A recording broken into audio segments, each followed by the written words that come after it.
Bicol, Luzon, Visayas at Mindanao. Walang dayaan. Yan ang giit ng COMELEC sa gitna ng kontrobersya sa hash code na pinagmula ng alegasyon ng umano'y dayaan sa bilangan. Kanina, ipinaliwanag ng COMELEC kung bakit may ginawang pagbabago ang Smartmatic sa naturang code. At kasabay nito ang paggiit na walang epekto sa bilangan ng boto ang pagbabago ng hash code. At nakatutok live si Joseph Moro. Joseph. Vicky, wala raw kinalaman doon sa transmission ng mga resulta galing sa mga presinto yung binagong hash code na nasa isang programa sa transparency server sa PPCRV. There is no cheating. The correction involves a mere cosmetic change.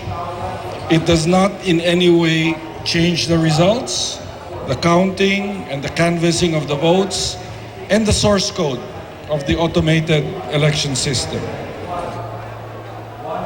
Humarap sa media si mismong Smartmatic TIM General Manager Eli Moreno, COMELEC Chairman Andres Bautista at Election Steering Committee Head Commissioner Christian Robert Lim para ipaliwanag ang issue sa pagbabago ng hash code ng isang computer program na nasa PPCRV.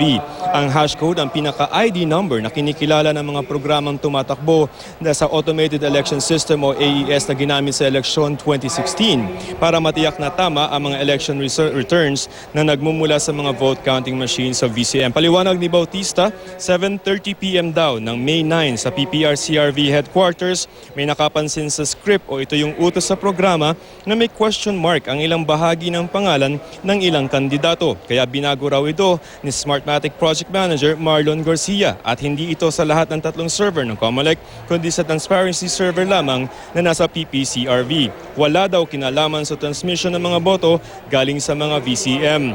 Sa May 9 broadcast ng election 2016 coverage ng GMA News nang i-anunsyo ang partial at unofficial results as of 5:30 nung araw na yon, imbes na enye, question mark ang lumabas sa apelyido ni Senador Serge Osmeña. Sabi ng Smartmatic, walang paunang abiso ang gagawin nila. Ipinagbigay alam lamang nila ang ginawang pagbabago sa mga kinarawan ng mga political parties pagkatapos na itong magawa. Pero sabi ng COMELEC, para iwas gulo daw sana, ay dapat pinagbigay alam muna ito kay Lim at sa mga partido. Paniniguro ng COMELEC, walang epekto ito sa bilangan ng eleksyon. Sabi pa ni Bautista, imposible ang aligasyon ni Senator Bongbong Marcos na nagka-glitch muna bandang madaling araw ng May 10 at saka siya naangusan ng kanyang kalaban na si Representative Leni Robredo dahil nagkaroon ng pagbabago sa hash code alas 7 at nangunguna pa noon si Marcos.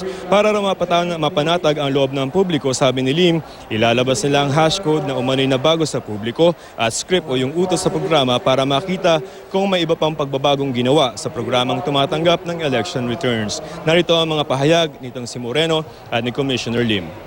Our project manager, Marlon Garcia, once was informed of this cosmetic change, he proactively went ahead and made the change in the script because he considered it a cosmetic issue, a minor thing.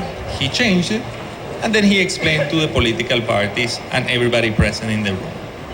Ang program na yun, tumatanggap lang siya ng election results. Okay. Ang nagko-consolidate doon is those who have access. These are the political parties and the networks. Okay. Yung pagbasa niya.